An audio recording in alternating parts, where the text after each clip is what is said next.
여러분 안녕하세요. 윈도우 11을 제대로 이용하는 100가지 활용법.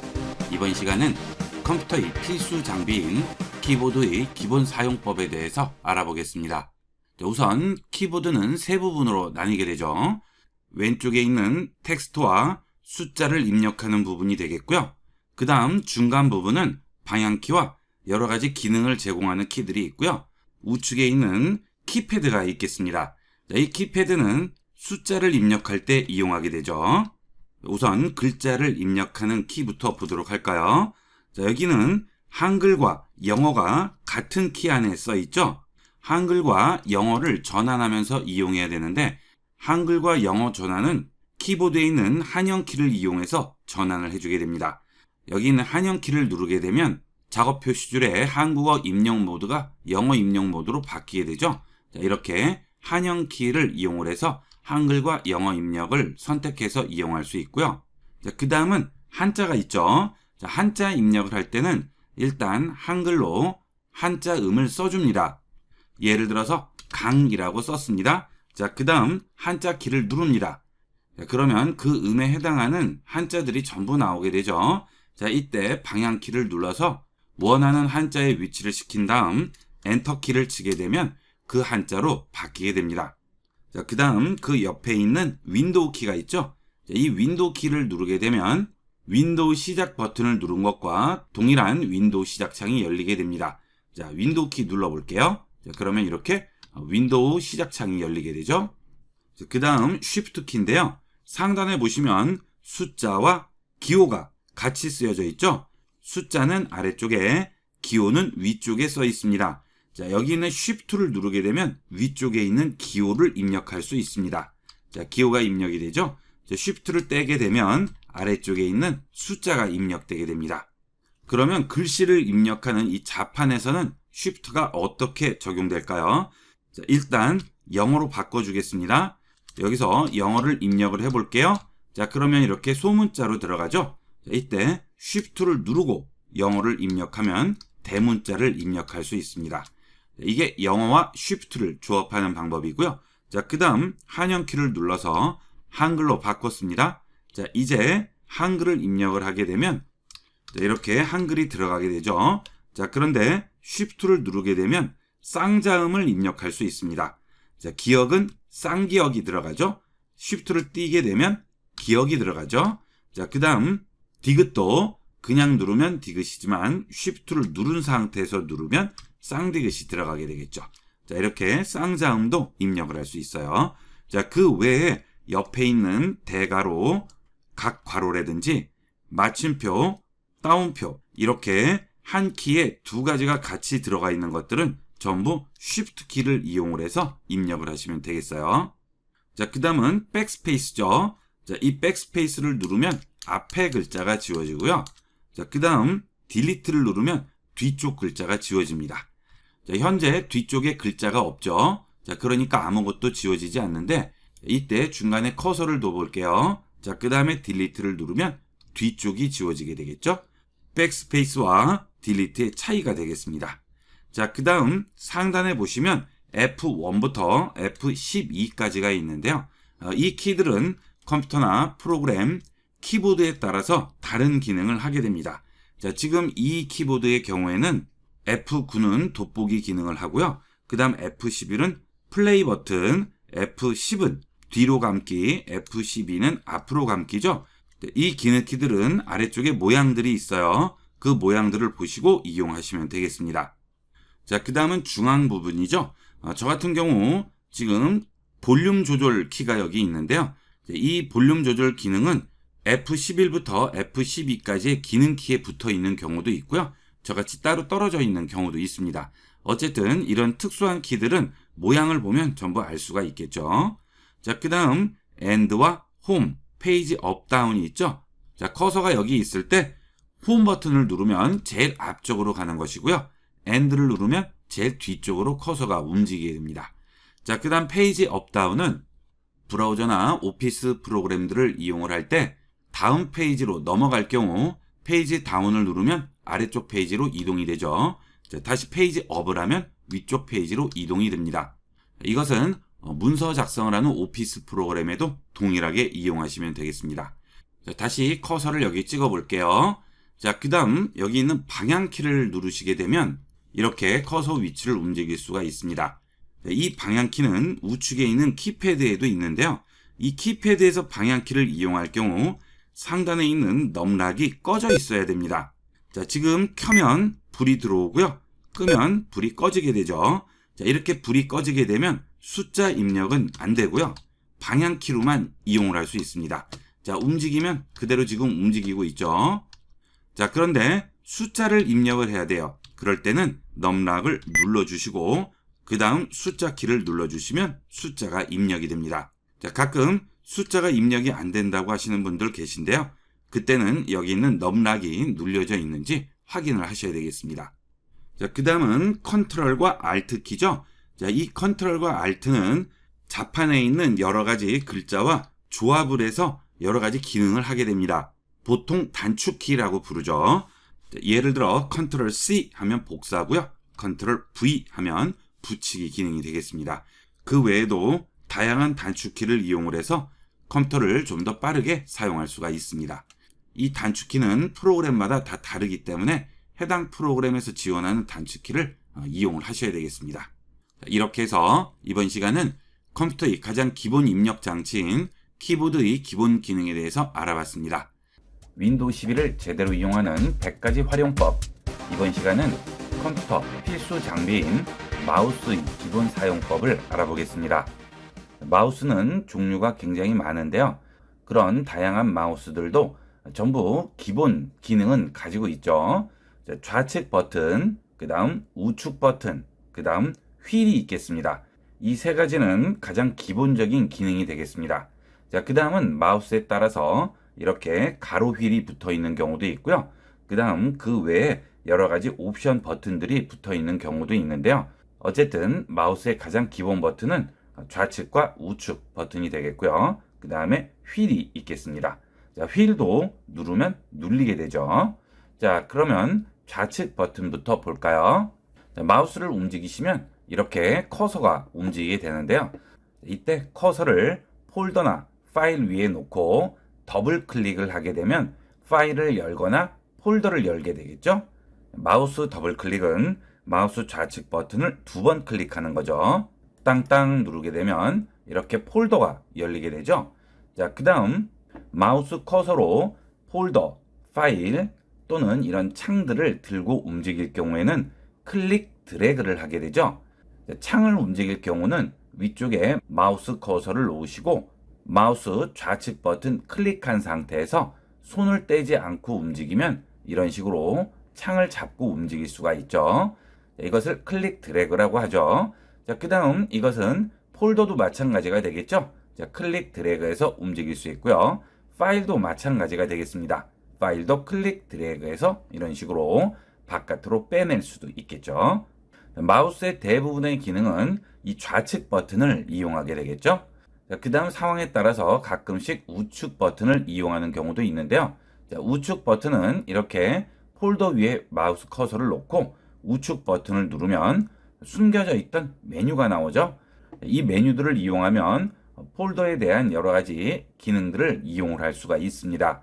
자, 이것은 이렇게 파일일 때도 마찬가지가 되겠죠. 우측 버튼을 누르시면 또 여러 가지 기능들을 실행할 수가 있습니다. 이게 좌측 버튼과 우측 버튼 기능이 되겠고요. 자, 그 다음 스크롤 휠을 볼까요? 자, 네이버로 들어와 봤는데요. 자, 여러분들이 이렇게 브라우저로 검색을 하실 때 마우스 커서를 우측에 가져다 놓고 슬라이드 막대를 움직여서 이렇게 아래로 내려가시죠. 자, 그런데 스크롤 휠을 이용하면 그럴 필요 없이 간단하게 이용할 수 있죠. 자, 마우스를 해당 브라우저 위에 놓으시고요. 스크롤 휠을 돌리게 되면 이렇게 아래쪽, 위쪽으로 페이지를 이동을 할 수가 있습니다. 자, 이게 스크롤 휠의 기능이고요. 자, 이 스크롤 휠은 이렇게 브라우저에서 검색할 때 뿐만이 아니고요.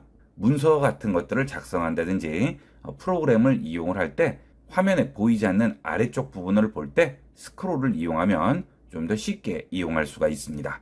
자, 그 다음 이 스크롤도 클릭이 돼요. 한번 클릭을 해 볼게요. 자, 그러면 사방으로 된 화살표가 나오는데요. 이때 이 사방 화살표를 마우스를 이용을 해서 움직이게 되면 해당 방향으로 스크롤이 되죠. 아래쪽으로 내리면 아래쪽으로 내려가고요. 우측으로 움직이면 우측, 그 다음 우측과 하단 대각선 방향으로 놓으면 그쪽 방향이 또 나오게 되죠. 자, 이렇게 일일이 마우스로 클릭해서 움직이지 않아도 내 마우스 커서의 위치만으로도 간단하게 페이지를 움직일 수가 있습니다. 자, 이게 가장 기본적인 기능이고요. 자, 마우스에 또 여러 가지 버튼들이 있을 경우 그 버튼을 설정을 한 다음 내가 원하는 기능들을 이 버튼에 할당을 할 수 있죠. 자, 그 경우는 마우스 제조사에서 배포하는 소프트웨어를 이용을 해서 버튼마다 다양한 기능들을 할당을 할 수 있습니다. 자, 그 다음 아래쪽에 보시게 되면 광 센서가 있죠. 요즘 대부분의 마우스는 전부 이렇게 광 센서가 있을 텐데요. 이 광 센서는 여기서 빛이 나와서 반사가 돼서 다시 들어가서 위치를 잡는 건데요. 그 경우 이렇게 바닥이 반사가 되는 재질이 아니고 유리 같은 투명한 재질일 경우에는 제대로 반사가 되지 않으니까 마우스를 이용할 수가 없겠죠. 그래서 최대한 반사가 잘 되는 재질로 만든 마우스 패드를 이용하시는데요. 되도록이면 마우스 패드를 이용하시면 마우스를 좀 더 부드럽게 이용을 할 수가 있습니다. 자, 그리고 마우스를 이용을 하실 때 이렇게 손가락 끝으로 잡으시는데요. 그러면 손목이 많이 아프죠. 마우스에 이 튀어 올라와 있는 부분을 손바닥 부분으로 감싸서 덮어주시면 손목에 무리가 되지 않게 이용을 할 수가 있겠습니다. 이런 것들은 참고하도록 하세요. 윈도우 11을 제대로 이용하는 100가지 활용법. 이번 시간은 컴퓨터의 기본 구성에 대해 알아보겠습니다. 우리가 일반적으로 보는 컴퓨터들은 케이스가 둘러싸고 있는 것이고요. 그 케이스 안에는 메인보드가 들어와 있죠. 자, 이게 컴퓨터가 되겠습니다. 이게 가장 중요한 메인보드인데요. 자, 이 메인보드에 여러 가지 장치가 연결이 되어 있죠. 자, 이 메인보드는 데스크탑 컴퓨터용 메인보드고요. 노트북의 경우에는 좀 더 소형화가 되어 있겠죠. 이 메인보드에 중앙처리 장치, 즉 CPU가 장착이 되어 있죠. 이 CPU는 컴퓨터의 뇌가 된다고 생각하시면 되겠습니다. 그 다음 이 CPU는 주로 연산 작업만 하게 되고요. 연산 작업을 하기 위해서는 공간이 있어야 되겠죠. 일종의 책상이라고 보시면 되겠습니다. 자, 그 공간이 메모리가 되겠습니다. 이 메모리도 저장 공간이고요. 위에 있는 저장 장치도 저장 공간인데 이 메모리는 잠시 작업을 하기 위해서 필요한 책상이라고 보시면 되겠고요.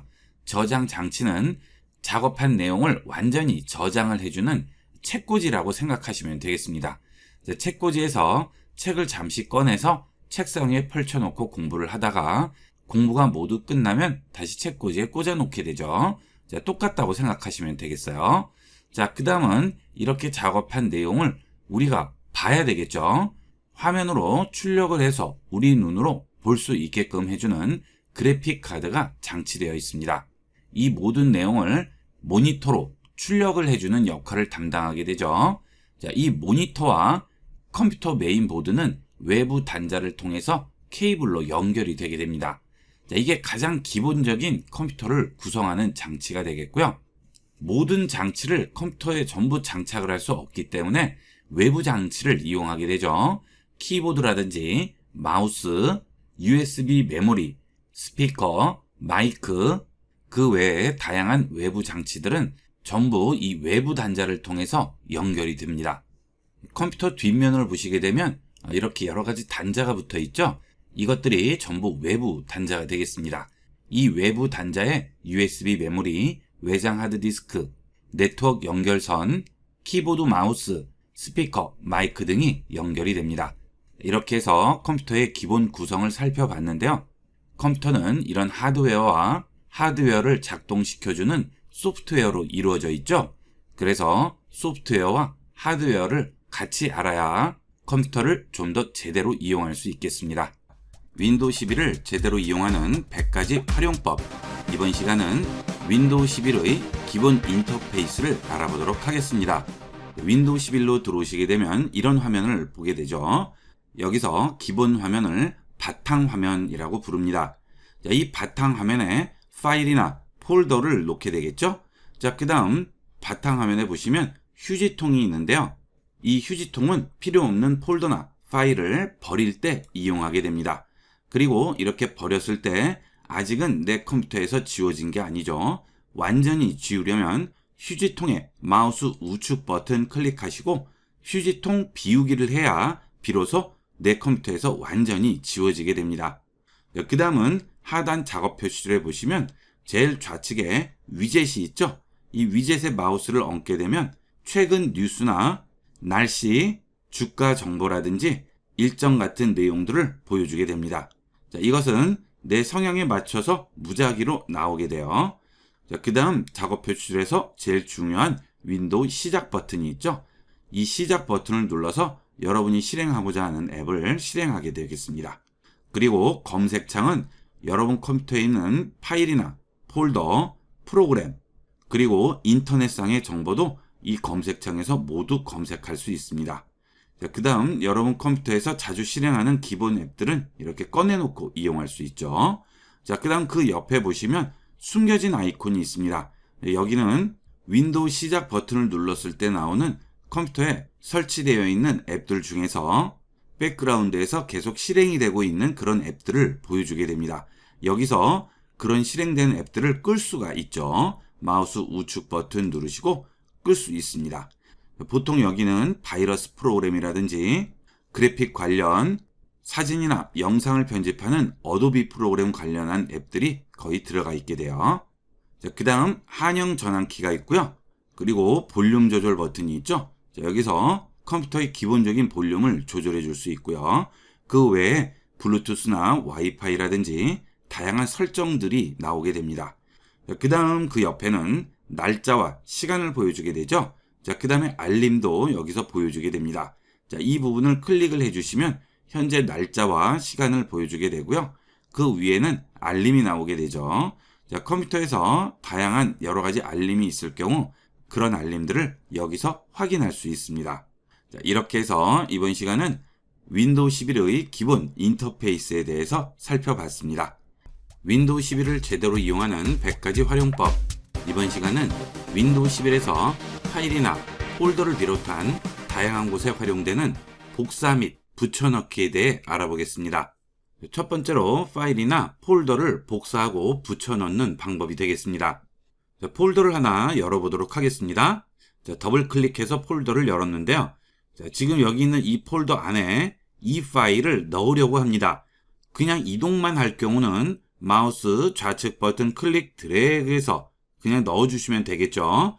그런데 이번에는 복사를 해보도록 하겠습니다. 자, 여기 있는 이 파일과 똑같은 파일을 또 하나를 복사해서 여기 넣을 거예요. 자, 그럴 때는 해당 파일에 마우스 우측 버튼 클릭하시고요. 상단에 있는 복사 버튼을 누릅니다. 그 다음 붙여 넣을 곳에 마우스 우측 버튼 클릭하시고 붙여넣기 버튼 누릅니다. 자, 그러면 똑같은 파일이 복사가 돼서 들어가죠.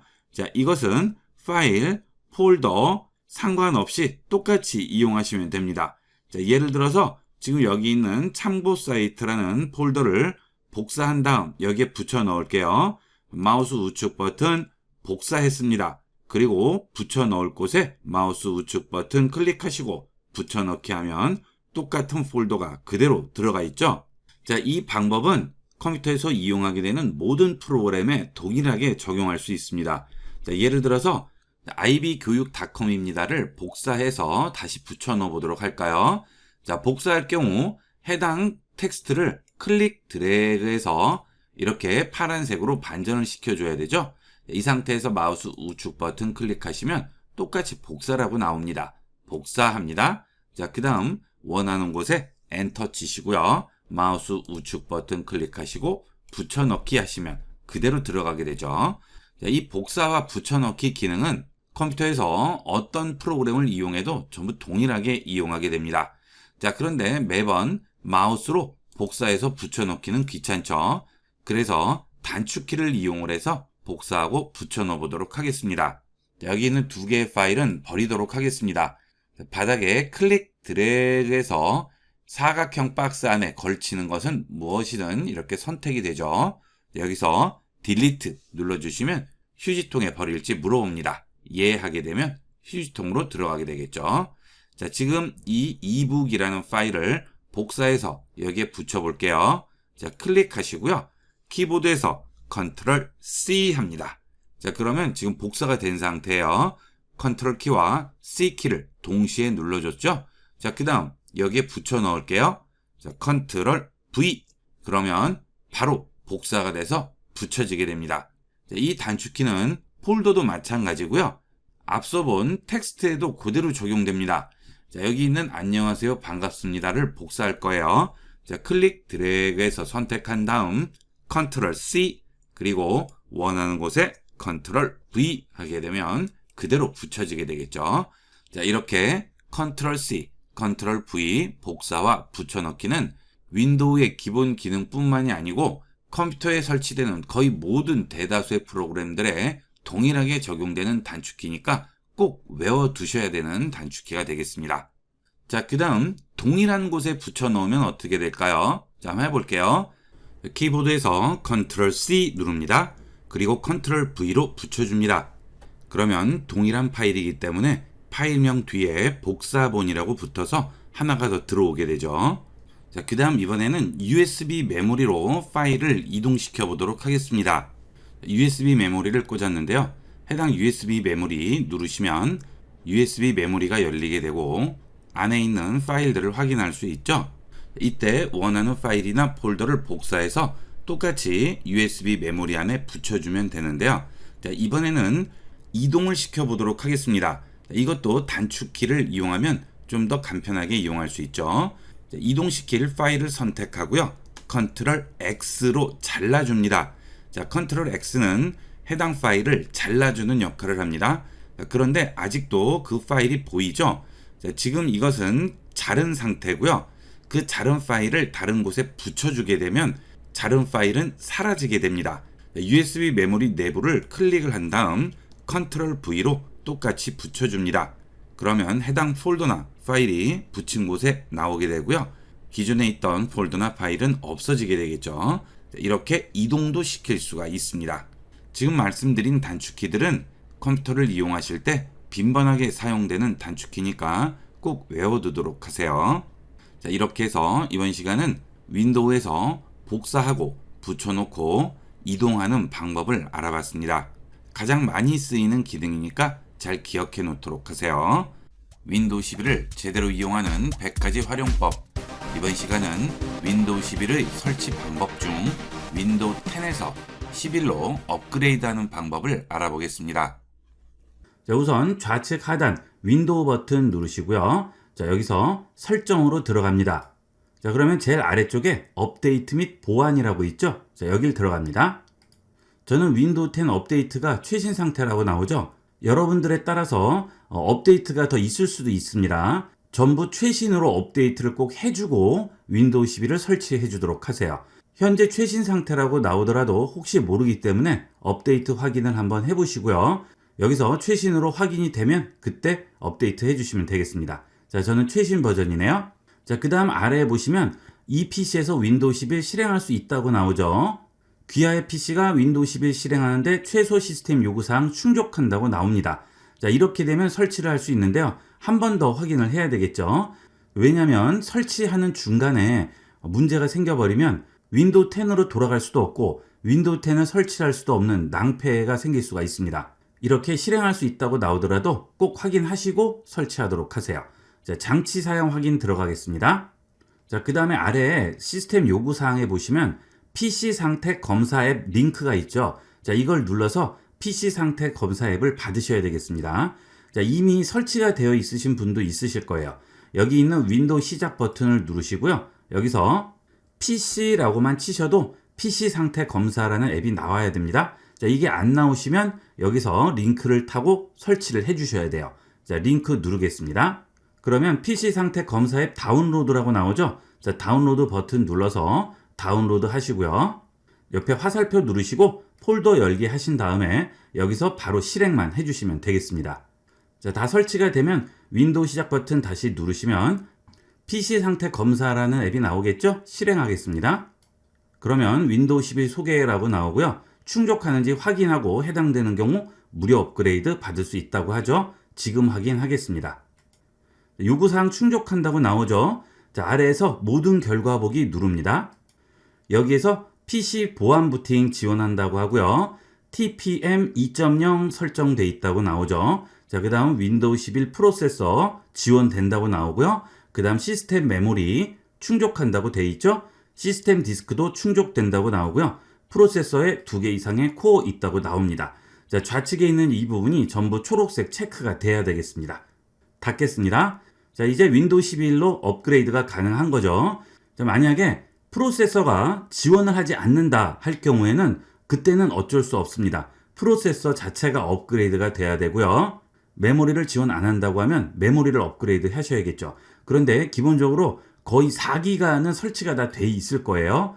자, 그 다음 시스템 디스크 64기가죠. 자, 이건 C 드라이브죠. 거의 C 드라이브는 기본적으로 128기가는 되실 거예요. 그래서 이런 거는 문제가 없어요. 그런데 이 프로세서가 오래돼서 지원을 안 할 수는 있습니다. 지원하는 인텔과 AMD의 프로세서 정보는 영상 하단에 있는 설명란에 링크를 올려놨으니까 그 링크를 이용해서 들어가시면 본인 CPU가 지원을 하는지 확인을 하실 수가 있을 겁니다.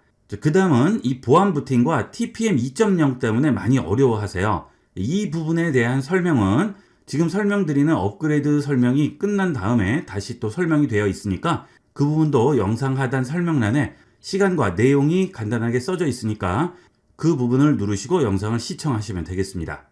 첫 번째로는 이런 모든 요구사항이 충족이 됐을 경우에 업그레이드하는 방법부터 보도록 하겠습니다. 자, PC 상태 검사 앱 전부 닫습니다. 자, 그런데 여기 있는 업데이트 및 보안에 들어오시더라도 지금 보시는 것과 같이 아예 다운로드 버튼이 있는 경우가 있고요. 그 버튼이 보이지 않는 경우가 있습니다. 다운로드 버튼이 있으시면 바로 다운로드 누르시면 되겠고요. 만약에 여기에 다운로드 버튼이 없으실 경우에는 수동으로 다운로드해서 설치해 주시면 되겠습니다. 수동 다운로드는 이 페이지로 들어오시면 되겠어요. 자, 이 페이지 주소도 하단 설명란에 써 있으니까 그거 그대로 이용해서 다운로드 받으시면 되겠습니다. 마이크로소프트사가 이런 거 다운로드 받는 걸 꼭꼭 숨겨놔서 일반적으로 microsoft.com에 들어가서 찾기는 굉장히 좀 어려워요. 그래서 이 링크를 이용해서 다운을 받으시면 좀 더 편리하게 받으실 수가 있겠습니다. 자, 다운로드는 윈도우 11을 바로 다운로드하는 게 아니고요. 설치 도우미를 다운로드한 다음에 그 설치 도우미를 이용을 해서 윈도우 11로 업그레이드 하게 되겠습니다. 자, 윈도우 11 설치 도우미라고 나오죠. 자, 여기서 지금 다운로드 합니다. 자, 다운로드 됐네요. 자, 여기 폴더 열기 하신 다음에 바로 실행해 주시면 되겠어요. 실행하도록 하겠습니다. 그러면 스마트 스크린에 연결할 수 없다고 나오죠. 이 스마트 스크린은 마이크로소프트 디펜더에서 통상적으로 뜨는 메시지니까 이거는 신경 쓰실 필요가 없습니다. 그냥 실행하시면 됩니다. 자, 그러면 윈도우 11 설치라고 나오고요. 최소 요구 사항을 충족한다고 하죠. 자, 여러 가지 라이센스가 쭉 나오죠. 자, 수락하고 설치하도록 하겠습니다. 자, 그러면 단계별로 다운로드를 하게 됩니다. 물론 윈도우 10보다는 시간이 조금 걸리실 거예요. 다운로드 받는 중에는 PC 사용해도 상관없습니다.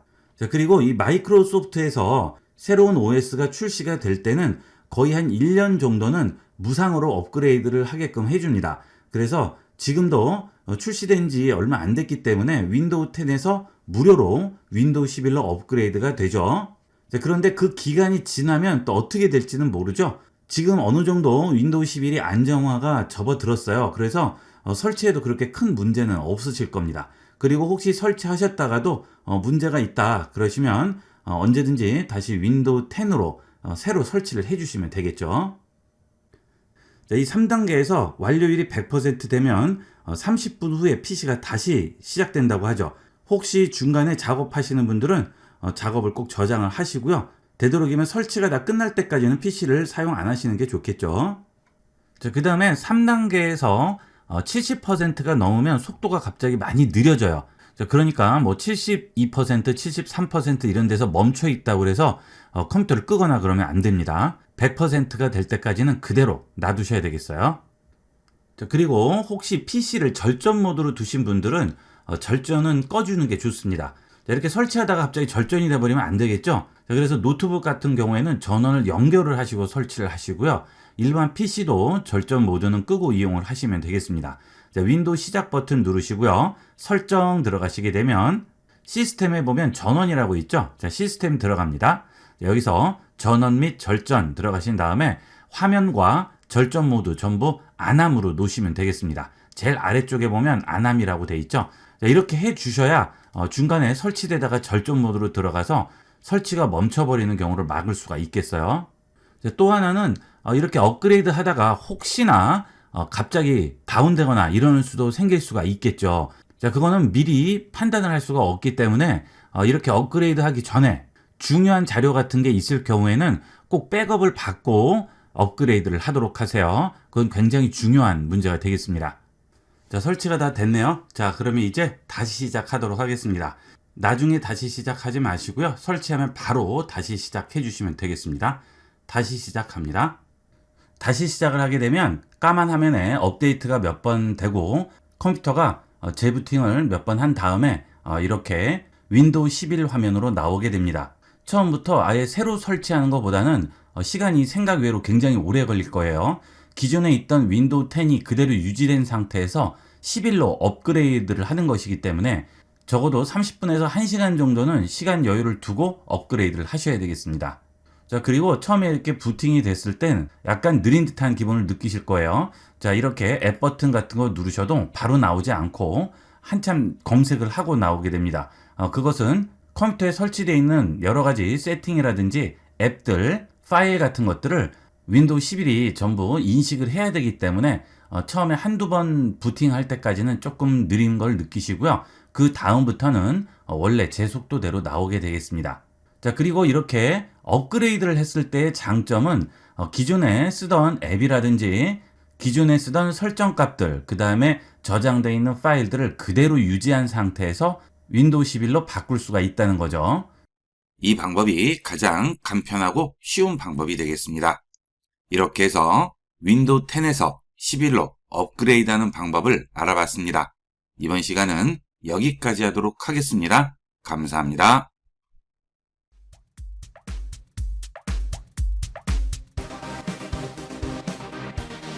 컴퓨터를 제대로 이용하는 100가지 활용법 종합 강좌는 1강 컴퓨터를 끄고 켜기 및 절전과 로그아웃부터 100강 디지털 화이트보드 사용법까지 전 과정을 한 번 결제로 장소와 시간, 기기를 가리지 않고 평생 시청할 수 있습니다. 본 강좌 우측에 전 과정이 목차로 정리되어 있으므로 원하는 수업이 있을 경우 바로 선택해서 들을 수 있습니다. 그리고 1강은 무료로 제공되고 있으니 지금 바로 확인해 보세요. 본 강의의 링크는 아이비구육 채널의 학습 프로그램으로 들어오시거나 본 영상 하단 설명란의 더보기 버튼을 누르시고 컴퓨터를 제대로 이용하는 100가지 활용법 과정을 클릭하시면 바로 확인할 수 있습니다. 여러분도 컴퓨터의 마스터에 지금 바로 도전해 보세요.